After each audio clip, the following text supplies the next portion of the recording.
to help you with this, okay? So you've heard the facts. Is there any questions you have about what the facts are? Like the thing for me is I'm wondering if you said the waiter came out with the food, right? Did the waiter put the food on the table and give it to him? So it wasn't delivered. Now do you have an answer? All right, let's walk through. First question is the contract for necessities? Is the miner buying food, shelter, clothing, something you need for work or money? Yes. What is it? Food. And therefore, it's a necessity. Is the contract fair? Would a prudent adult have paid that much money for that duck? Yes. Yeah, absolutely, if they wanted it. But it isn't as if they saw the kid coming and they said, let's double the price. This kid's a moron, right? That's the normal price. That means prudent adults would pay that much. He wasn't ripped off because he was a kid. It's just expensive. So, is the contract fair? Yes or no? Yes. Were the ordered goods delivered? Did the plate get put into his control? No. Therefore, they'll be eating the duck in the back room.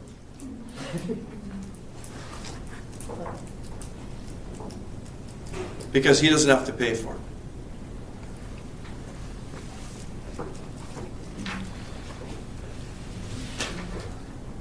Sometimes at this point in time, students will say, I wish I'd known this when I was 17. But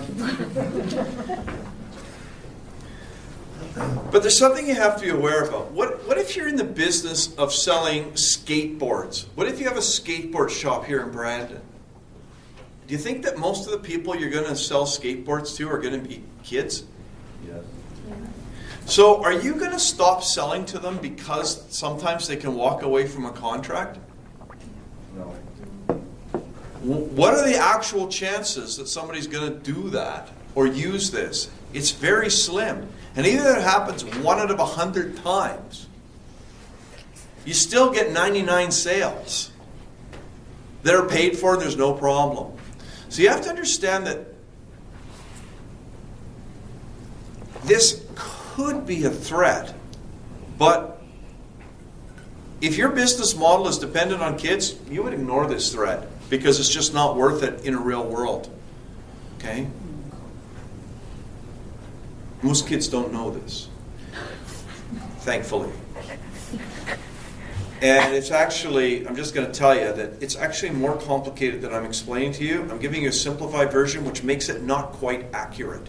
But this is what you have to use in this course. Let me do one more thing, though. Is this Josh? Yes. So when I asked, are they bound? Josh said no. If, and I'm not suggesting he would have, he had answered that on the exam, do you know what he would have gotten for that answer? Well, I explain myself. Yeah, but you didn't, right? And I wasn't asking you to. But if you didn't explain, and I have students who, when an exam like this question, it's unbelievable how many times here's what they put. Well, it's a minor. So you would have to use the minor's flow chart. Next question. I would have to? Like, I got to use it? I don't have to do anything, right? Who has to use the minor flow chart? Is this for me to use when I'm marking your exam? Like, what the... I get that probably 15 to 20% of exam marks when there's a minor's question on there. People say, you would have to use the minor's flow chart. And I go, no, you would, 0. Right? Because you not only, you have to show you understand that, which means you understand that there's a flow chart. That this is the first question. And what it means, in other words, what the test is for that, why those facts meet the test. You got to go all through that. You got to explain yourself completely from start to end. And you got to get it right.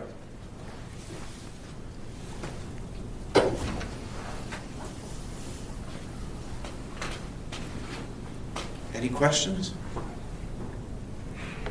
So, let's just back up.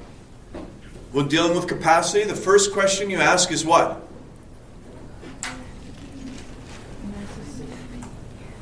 What is the first question? Good. Don't say it's a contract for necessities. That's a bad answer. The first question is either side drunk, insane, or a minor? What's the answer most commonly going to be? No. No. You're done. But if the answer is yes, and one of them is a minor, then you have to go through the minor's flow chart, that's what this is called, to determine if that minor would have the ability to walk away. And then you'd have to make a rational decision on the facts of whether they would use that flow. That's practical. Would they actually choose to walk away? And it depends, right? So if the kid had checked his wallet and found out that he couldn't afford that duck, well, then he'd probably choose to walk away.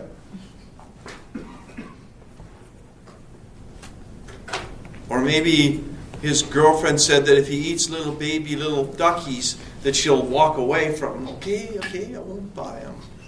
Right? There's lots of different reasons why. But the facts would disclose that. Got it? Okay, that's the hard one. Here's the easy one. What about drunk or insane? Well, the good news is they have their own test. And it's the same for both.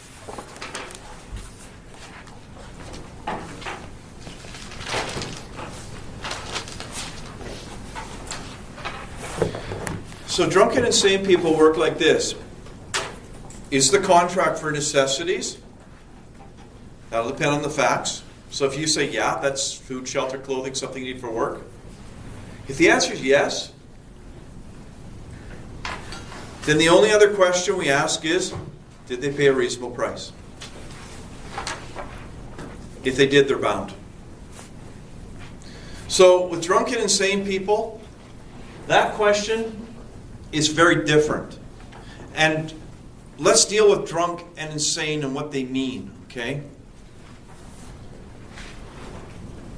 Again, we're going to have this beard problem, right?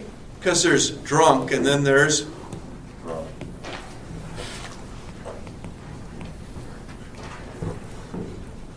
so, how many people have been the latter one? The whoa, drunk. Put up your hand if this is, you've been, whoa. Put up your hand. Let's find out who the alcoholics are in the class. Okay? Or I'll go for a drink later on. All right. Or a bunch. Or 17. Right? All right. So, so that's a state of mind that is beyond what is required from here, right? But how many of you have, after a couple glasses, there's a little bit of a thing happening with your brain, right? Are you drunk at this point in time? But you ain't exactly sober either, right? So the way we're going to assess this is, if you're intoxicated, and intoxicated, that means by anything, right? It could be OxyContin, it could be marijuana, it could be heroin. I don't care what it is, right? Well, I do, but obviously you don't if you're using heroin. So the idea is it's impacted on your mind to the extent that you're not making decisions that you wouldn't make when you were sober. Okay? So it's basically saying you've gone beyond what you would normally do. Okay? That's what we mean by drunk. Insane, how many of you are insane? If we ask the question a different way, we'll get more of a response. I'm not going to ask it because of the terrible stigmas. How many of you have a mental illness? Okay? Lots of you do. Okay? There's nothing weirder than people. Right? Like all sorts of people have illnesses or issues. This isn't what we're talking about here. If you're worried about the electricity escaping out of the outlet, so that's why you put those covers in there, that's what we're talking about. The people who wear the hard hats covered in tin foil to keep the electricity from the room from impaired. Those nutty people, you know what I mean? So we have to be not have an issue, not maybe have a little bit of an abnormality. You've got to have the point where you can't make rational decisions because your brain is just not right. Okay? That's what we mean by insane. So with insane people, or drunk people, the first thing is it for necessities? If the answer is yes, then we say, did they pay a reasonable price? And if they did, they're bound. If they didn't, they can repudiate. So that's very simple. What if it's not for necessities? It's not for necessities. In order for a drunk or insane person to cancel, they have to pass 4 hurdles. They got to be able to prove all 4 of these. So, they have to prove, number 1, they were in a situation where their brain wasn't working properly. In other words, we're not talking that I've had a few drinks. I've gone past that point where my brain wouldn't be working properly.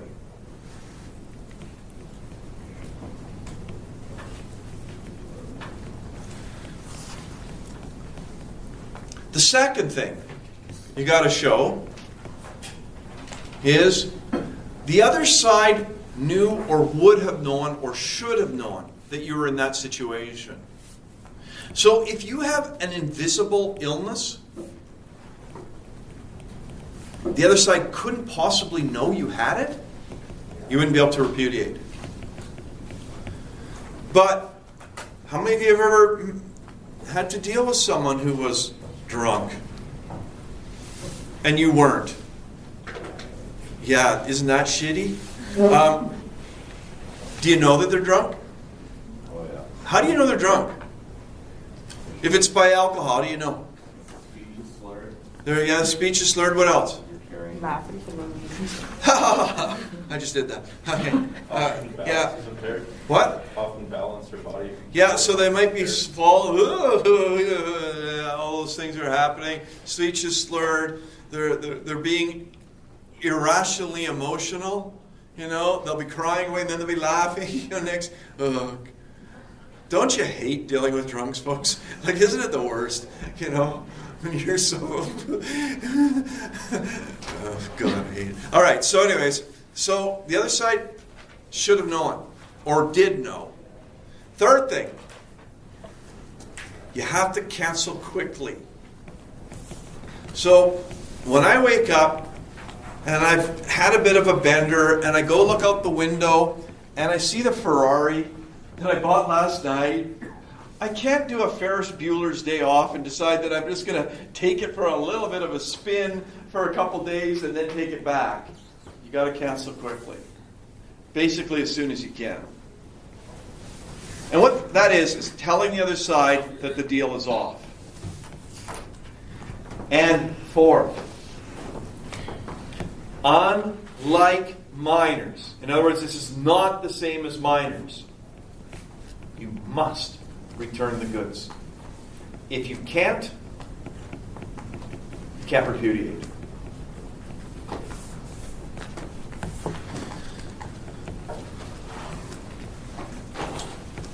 So, I don't know if they still have this commercial on. Go ahead. What did you say the first condition was? I didn't. Your brain has to be not working. Has that ever happened to you? No, that's good. It's not very nice, is it? Okay, all right. So, I don't know if this commercial is still on, but it used to be on. And the commercial was about drinking responsibly. And basically, I don't know if you can remember this, but I think I can describe it in enough detail that you can envision, okay? So a guy wakes up in the morning and he looks over at his bedside table. And what he sees is a card, like a little card from a, does anybody know? From a tattoo shop, right? And he grabs the card and he turns it over. Do you know what it says on the back? Cheryl. It says Cheryl, right? And so there's the word Cheryl and a phone number on this. So he's looking at the tattoo thing and he goes and he stands in front of a mirror right, to take a look and see what was going on. What's he find? They get a nipple pierced. Yeah, so he looks in the mirror and he finds out that he's got a little nipple piercing thing, you know? So he goes, and then he turns around and you see in the mirror, what? Full back piece of a teddy bear and a heart and her name in the middle. Yeah, Cheryl, right, with these hearts and a full... Okay, well, so I don't have any tattoos. My body's a temple and it does not tolerate ink, okay? So... I made that up. All right, so those of you who are, the heretics and have ink on them, how much would that be worth? The full back tattoo. It was pretty elaborate, right? Full back in color, probably a couple thousand. Okay, so let's walk our way through. Do you think he was drunk to the point where his brain wasn't working if he didn't even remember what he did the night before? That'd be a yes. Number 2. Do you think the other side knew or should have known? Yes. Yes? Sure. Yeah, at least the should, right? Okay. Can he cancel that contract quickly? And it's important to note, he's got the card, there's a phone. Can he pick up the phone and say, I'm canceling the deal? Can he do it quickly? Yeah. The answer, Tash, is yes. This is the act of canceling it. Okay? It has to be done quickly. And the 4th question is, can he return them? Then what happens? He cannot cancel. This is not what happens with minors. With minors, it's treated if it is returned. If you're an adult and you're drunk or insane, you have to return or you're stuck. Understand? Questions?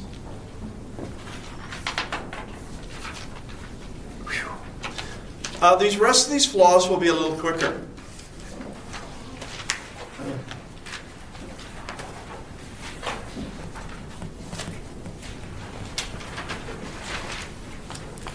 Most of them.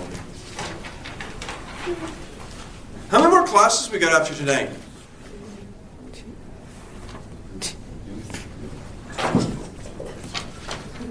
Okay. All right.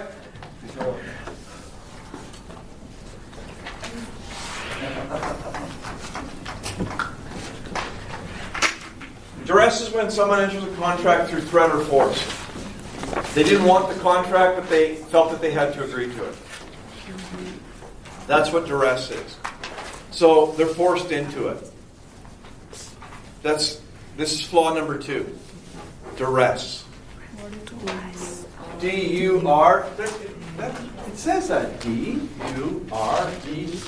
It's clear as day.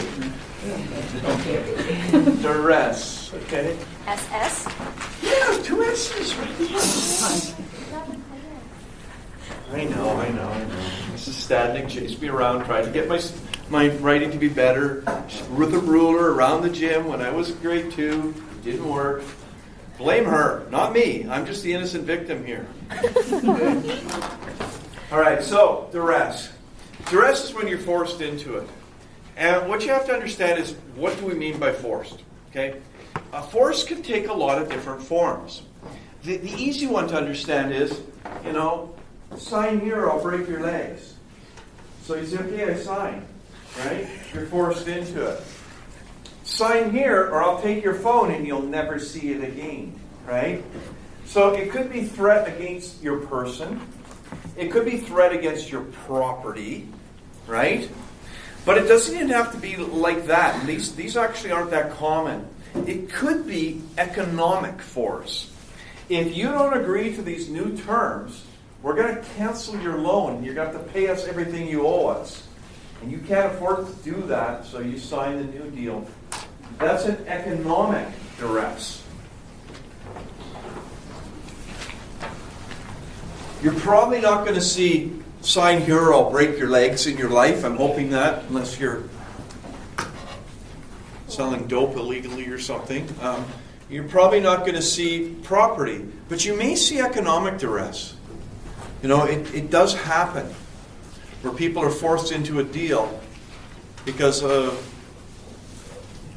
that type of threat. Go ahead. What would blackmail look like in this sense? Depends what it is. If you don't do it, we'll tell your wife what you've been doing. That type of thing. That would still be duress. So it really checks like if they were unwilling.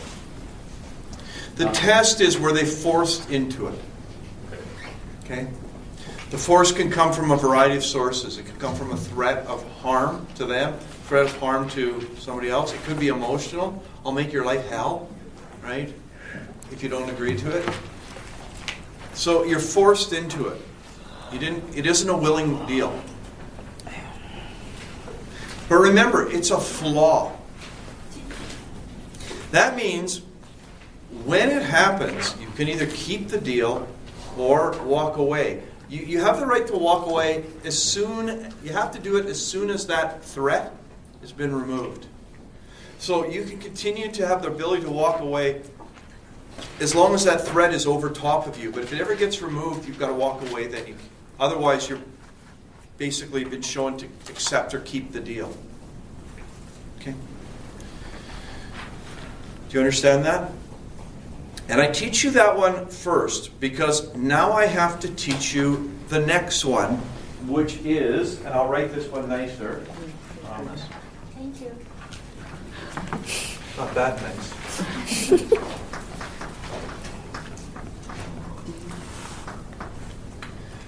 This next flaw is called undue influence.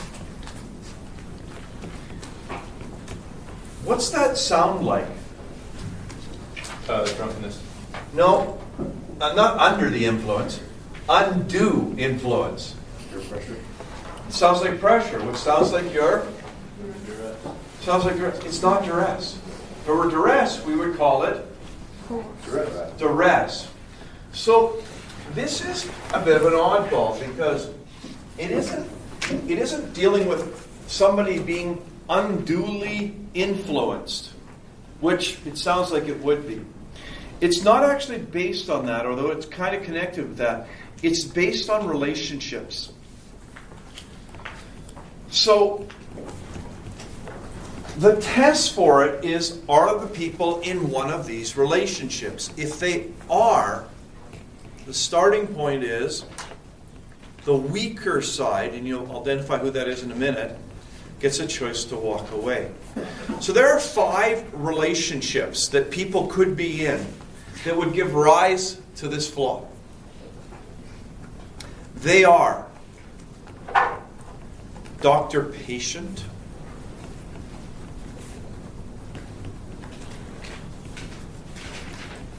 lawyer-client,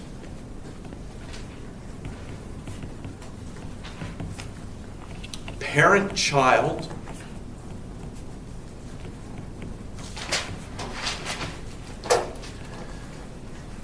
teacher-student,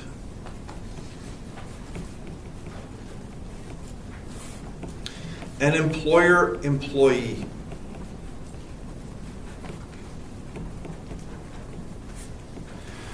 What this is dealing with is contracts that aren't a part of that relationship. So when you hire a lawyer to do some work for you, you are definitely in that lawyer-client relationship. Is that flaw there? No, because that's the contract that creates the relationship. And it's other contracts. So if the lawyer decides to sell you their car, that's what we're talking about here. So if you hire someone to teach you something, that's not the relationship that we're talking about as being undue influence. It's if then there's some other contract that's not part of that. Same with an employer-employee. If you make a deal with your employer, you know that they're going to buy their boat from them, we've got that. So it's not the primary relationship can ever give rise to it. It's anything else. So remember all those chalks that I've been selling?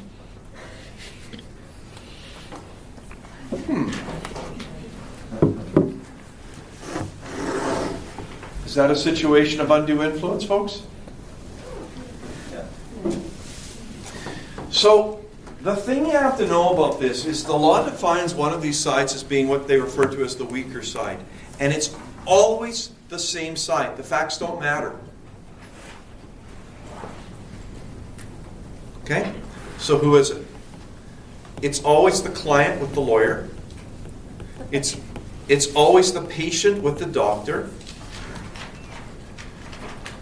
It's always the child with the parent. Can you give us an example? I will in a minute, but I need you to know it's always the child, okay? Do you understand that?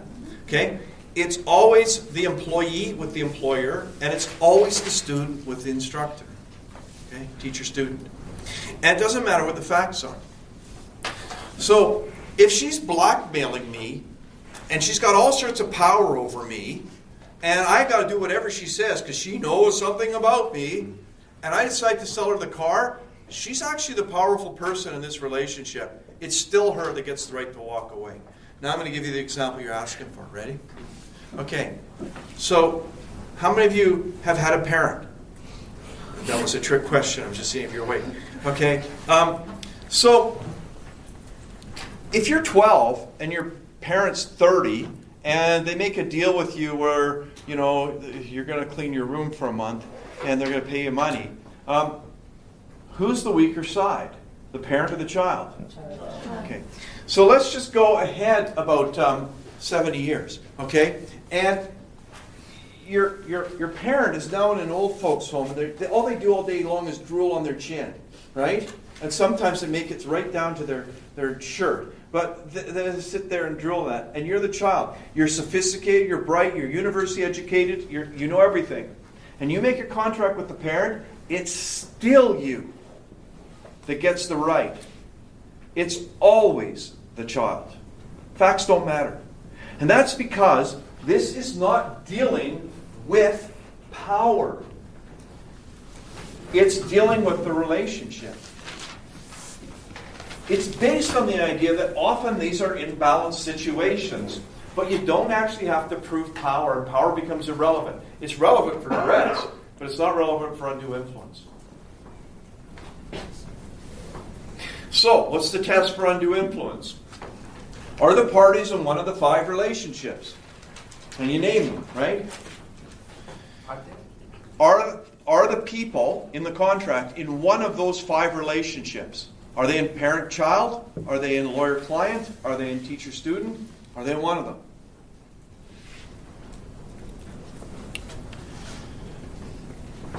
However, this is a flaw with an antidote. In other words, what if I want to sell you my car and I want to know that we have a deal? So the first question we ask are we in one of those 5 relationships? So who gets the right to walk away? Never me. That's you. You're the student tonight. Okay? Right? Tonight. Okay. So you get the right to walk away. What if I don't want you to walk away? What if I don't want you to have this flaw? There's actually, with this one, a way to fix it. There's an antidote. And in fixing it, we're going to get into, it's not that complicated, but we're going to get into some things that don't normally come up in contracts. So, there are 3 things that I would have to do to make it so that you cannot use the flaw. This is the antidote for the flaw. The test is, are you in one of the 5 relationships? And then we got to ask, was the antidote used? Okay? So here's the antidote. The first thing I have to prove is the price you paid was fair. We don't normally look at whether it's fair. That's not, in normal contracts, if I want to spend $1 million on a speck of dust, is it fair? Probably not. Is it worth it? It's probably not. When we have this flaw kicking in, I have to show it was worth it. So let's say that I want to sell you my 2005 Pontiac Vibe. How much would you pay for it? No. What's it worth, folks? $2.5 What? $2.5 grand. 3 for sure. Okay, so if you paid $7,000 for that vehicle, and by the way, it has Well, I'll tell you about the mileage in a minute. So it's somewhere in that range, right? A few $1,000s. If you paid $5,000, are you getting a fair price? It's too high. So you haven't, okay? So it has to be a fair price. If there's any suggestion that the price that you are paying is too high, I don't get the antidote. The second thing, and this is, again, not a normal thing, I have to tell you everything about that car. It doesn't matter if you ask or not. I have to tell you everything.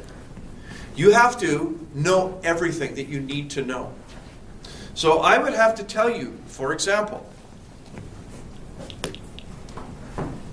that the odometer reading was 299,999.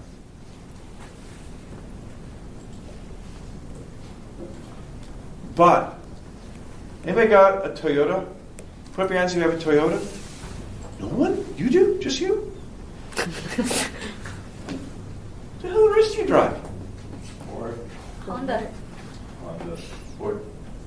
Okay, wait a minute. Let's find out. How many of you have a Toyota? Put up your hands. You and I. Yeah? Right? How many of you have a Honda? 3. How many have a Ford? Like 5 of you. What the rest of you got? Okay, Chevy. I'll take Chevy GM. 1, 2, 3. What are the rest? 4. What do the rest of you got? Nothing. All right, wait a minute. All right. So, Toyota's had a particular problem. And although it's a Pontiac Vibe, it's actually a Toyota Matrix. They're the exact same vehicle. Did you know that? They're exactly the same. They are the same vehicle. They have, Toyota made them, the engines and everything else. And Toyota Matrices, Pontiac Vibes, Toyota Corollas all have a particular issue, which is the odometer maxes out at 299,999. And I knew that because one day I was driving along in this thing, and I looked down and I went, oh, look, it's 299,999. So how many of you like to watch your odometer roll over? Anybody? Do you like to watch it roll over? It's I don't know, it's something like the universe is aligned for you, right, at that point in time. And seriously, just you and I? Who else likes to watch their dog? Okay, so I go, oh, good. I get to, that's a big one, too, the 300. I get to watch all those digits move. So I said, I'll go driving down the highway watching this thing, which is incredibly dangerous, by the way. Right? It really is. I'm sitting there watching. 110 down the highway for 5 miles. And I finally realized it wasn't going to change. So I went and found out that they don't go any higher than that. Dumb. And I like to change my oil. Because it's kind of important in vehicles, I found, right? So, but I can't tell when to change it because the odometer won't change. And I know you can stick the little trip meter, but I hit that thing all the time and it's going to reset, it's not going to work. So I found out that there was this program from Russia, right? And you could put it on your computer. And if you put it on your computer, and then you had to figure out how to do Russian because there was 5 buttons that you could push, and they're all with Russian symbols. If you don't know what they are, and you hit the wrong one, it goes poof. But I got to take my dash, my little instrument cluster up, took it up to my thing, went boop, boop, boop, soldered 4 little points on it, hooked up to my computer, and I just set my odometer what I wanted it to be. It took me an hour, and I didn't know what I was doing. So I said, let's knock off 200,000 off of this thing, right? And I did, because I needed it to be able to roll over. So when you look at that, who's buying my car? One of you is, you can. Okay, I have to tell you that. If I don't tell you that, you have not had full disclosure. I'd probably have to tell you in other circumstances, but I'd have to tell you, some kid puked in the back and is still making moki underneath the seat, and that there's a tick here, and I don't know what it is, and the belt's going to need replaced. I have to tell you everything. And that's not a normal rule in contract. That I have to tell you everything that would influence your decision, because It's up to you to find some of that stuff out, decide if it's right for you. But not when you're dealing with undue influence. And the last thing is, I cannot prevent you from getting independent advice.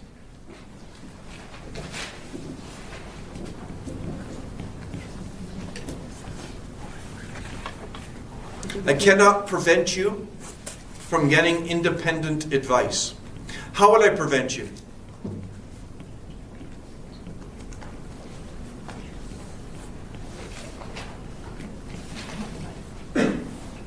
Telling them not to.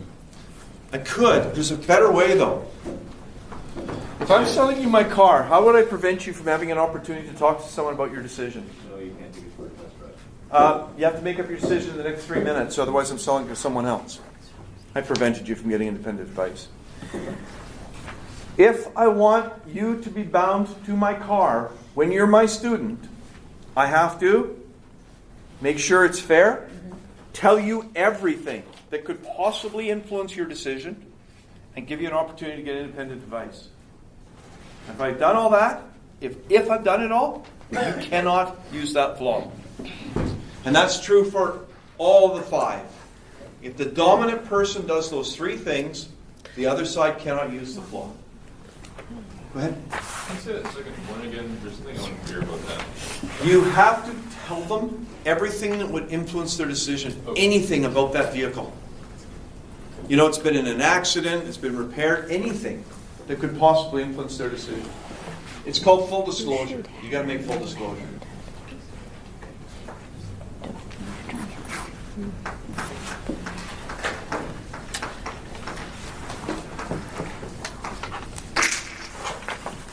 How many of you can speak Latin? Anybody? How's your Latin these days? No?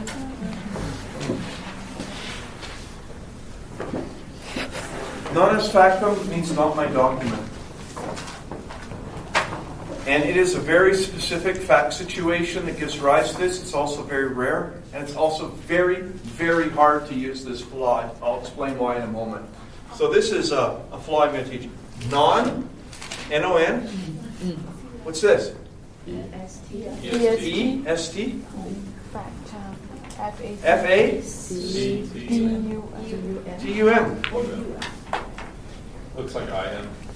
Yeah.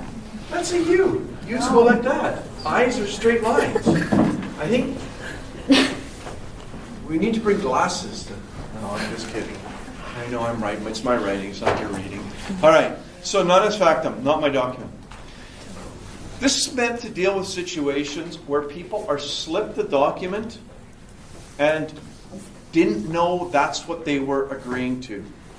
It applies to written agreements, and it's when they get slipped in. So it'd be a circumstance like this. This is the only example I can come up with, where the granddaughter comes over and she says, "Hey, Granny, will you sign this birthday card for my mom?"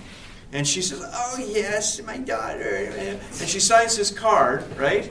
And it's not a card. It's a deal to sell her house to the granddaughter for $5,000, right? That's what non est factum is. And why it's called not my document is because that's not what I thought I was signing.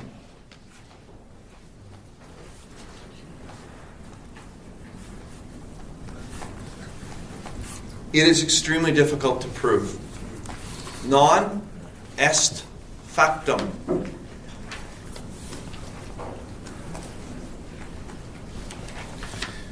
Very, very difficult to prove. So here's what you have to actually prove if you're going to do non est factum. You have to show, first of all, the document was completely different. It has to be a completely different kind of document. It's not enough to say, I thought I was signing a contract for $100,000 and I was signing a contract for $5,000. That document is not completely different. It's got to be, I thought I was signing this and I was actually selling my house. Completely different thing.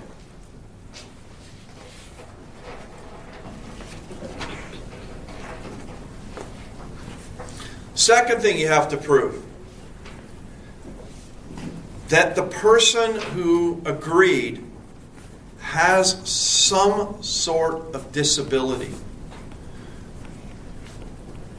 or issue.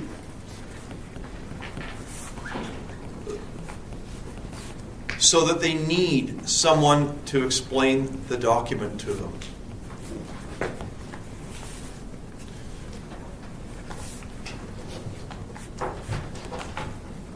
So you have to prove, there's going to be 4 of these, and you got to prove them all. So let me just say that in this room,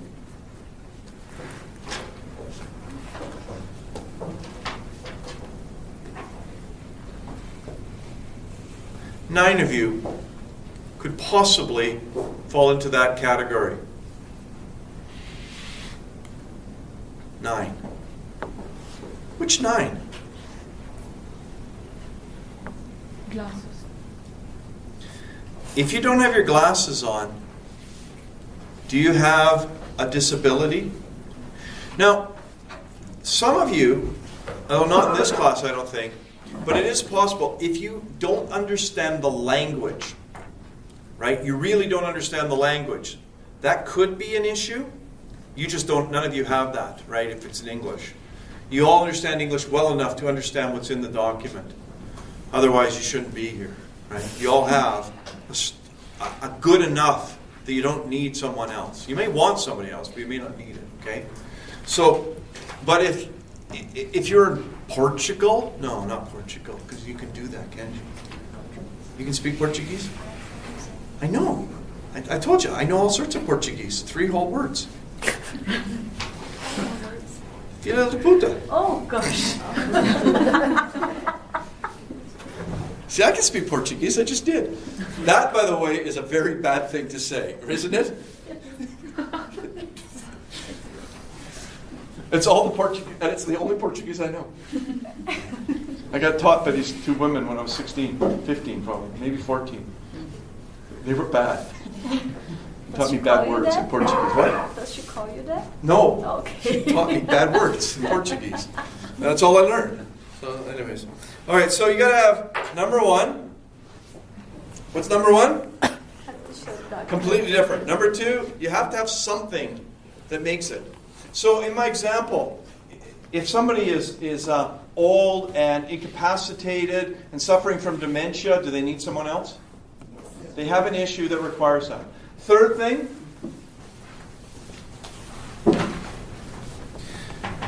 you got to show that it wasn't possible or reasonable to get independent advice. So if you think it's your granddaughter, do you think it's reasonable for you to think you need independent advice? So you would satisfy that requirement.